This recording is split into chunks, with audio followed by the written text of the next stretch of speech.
Hello fellow 3D enthusiast, my name is Ian, and today I wanted to share with you how we can sculpt out our base mesh that we worked on before into kind of a crazy muscly siren head figure. Alright, so let's just hop in here. Once again, keep in mind your reference images. I'm going for kind of a skeletal but also slightly muscular form here, which should be a lot of fun, because when you're sculpting monsters, there's not really anybody who can tell you, nah, that doesn't look like the real thing, because there is no real thing. Anyways, to start out, I'm just going to do a few more modifications on our base mesh. I really like these big shoulder looks, so I'm going to do something like this, and maybe scale up these parts as well. There we go. If we grab this and move it closer to the Y, down a little bit. Alright, I'm liking the way this is looking. So to start out with sculpting, what we're going to do is go into sculpt mode, tab, and then down here.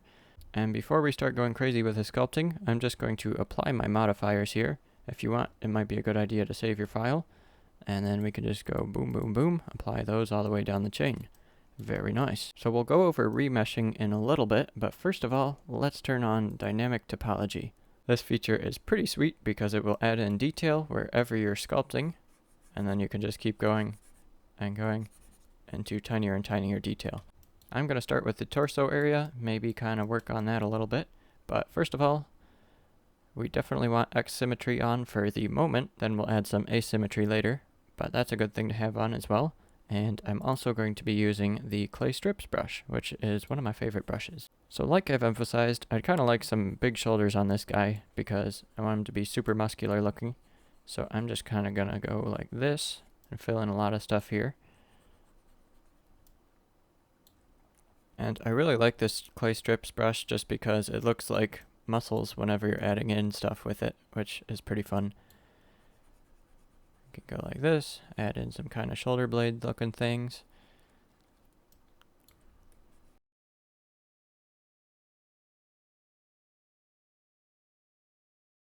And I really don't know a whole lot about anatomy, but I know enough to be dangerous, so that can be kind of a good thing to know. But like I said before, with monsters, it's not absolutely necessary to know everything you're doing with the anatomy side.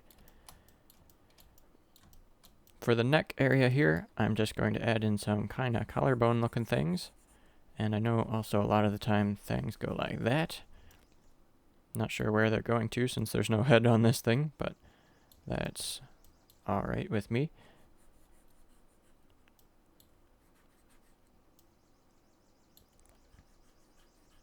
And we can just kind of go crazy with our imagination here. Like, how would a post attach into an organic being like this?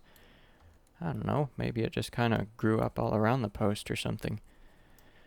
Oh, I don't know.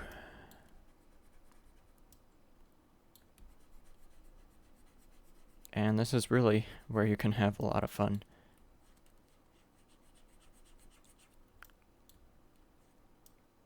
Maybe there's like some crazy huge neck muscles going on here.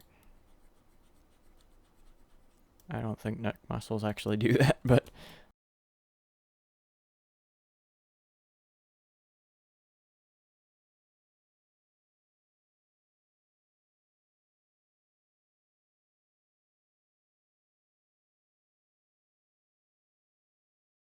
alright, that's pretty good looking to me.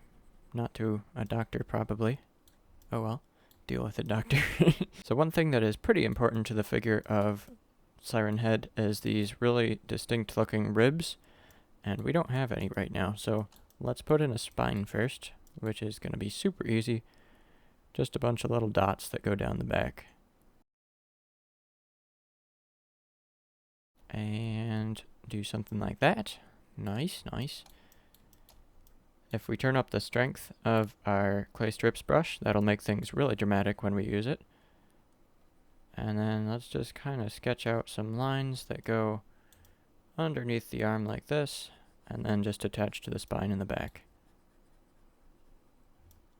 Kind of like that. Might be not angled enough.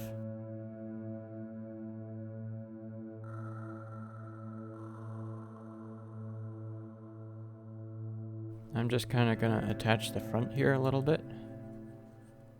And that's pretty weird looking. If you like the general form of something, but not the specific form, you can just always grab the smooth brush here and just kind of smooth right over it. Nice.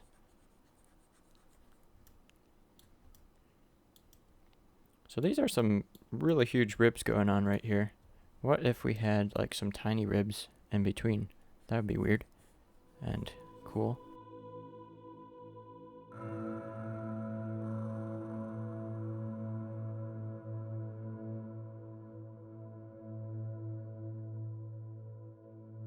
Alright, now all this time I've been adding to it.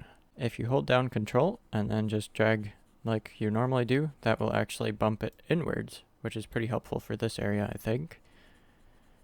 And if you just want to like carve out some areas, you can do that as well. I don't know what I'm doing here, but maybe something like that looks good. Now while I'm just kind of sculpting and talking here, not really doing anything super specific, I thought it might be helpful to mention that I do have a graphics tablet, but I don't really think that it's absolutely necessary. Perhaps if you want to get into like a career of sculpting, yeah, go for getting a tablet. But if you just want to kind of make some hobbyist cool stuff, you can totally use a mouse and get away with it. In fact, there are a number of artists that I really respect, and they all use the mouse to sculpt, which is pretty cool. You really don't need to buy that much expensive gear if you want to get into it. Now one thing here that I kind of like doing in some areas is adding creases. So if we go to this brush here, the crease brush, and maybe turn up the strength a little, turn up the size a little. Maybe that's too much, I don't know. We can just pinch in some parts like this here, and that kind of is a nice effect. And I'd kind of like the pecs area here to, first of all, be a little bit more distinct, and then second of all, be a tiny bit smoother. That's a lot. Okay, hang on a sec. Let's grab the smooth brush. Nice. And let's actually make sure these kind of are similar. I don't really like the way that took out a lot of definition, but we can always add it back in. There we go. I'm liking that. I think we should add a few more ribs in here, just for fun.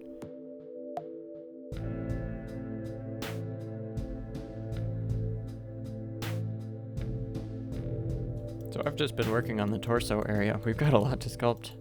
Might break this into 2 tutorials, or I might just kind of leave it be because you understand the basics. But I also realized that this guy has crazy hip bones that are super visible, so I'm gonna go like that a little bit.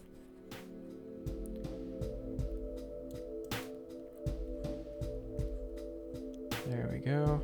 I don't know, this is ending up being a lot more muscular than it is skeletal, but it's kind of fun.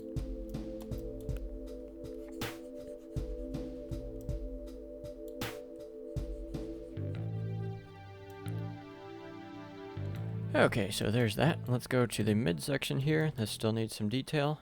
In a lot of pictures I've seen, and these are kind of hard to see, there's like kind of wiry stuff for the midsection here. Alright, these are all making me a liar. But anyways, I think it'd be cool to have like these wires kind of continuing here in the midsection. So to do that, let's just add in a little bit of detail with the clay strips. Doing it super lightly. You can turn down the strength if you're using mouse. And once we get something kind of detailed there, we could go to the draw brush and turn down the radius and turn up the strength again. And at the moment we've got the X mirror on, so I'd kind of like to turn that off. And we can just create all sorts of crazy wire looking things.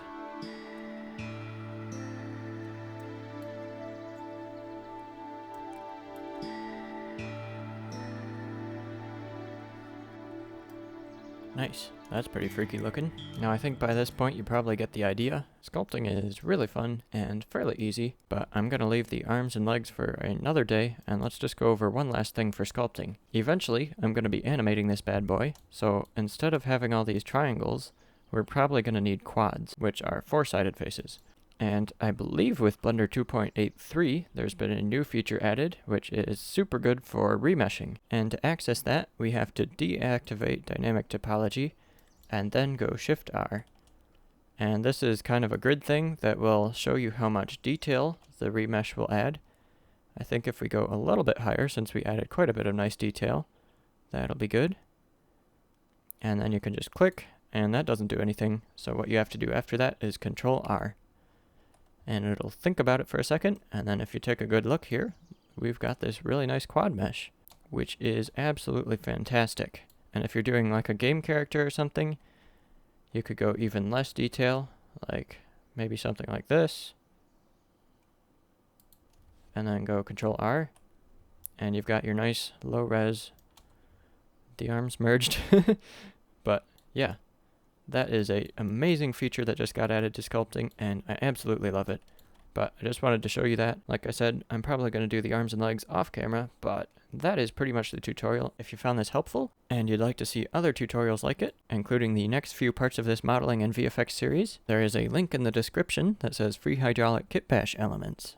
And what happens when you click this is it'll send you to a page where you can opt in to join my email list, and I'll make sure the first thing it sends over is a pack of hydraulic kit bash elements that you can use on your mechanical projects. And then in the future, whenever I upload a tutorial, I just mail out to that list and let everybody know so they're all up to date.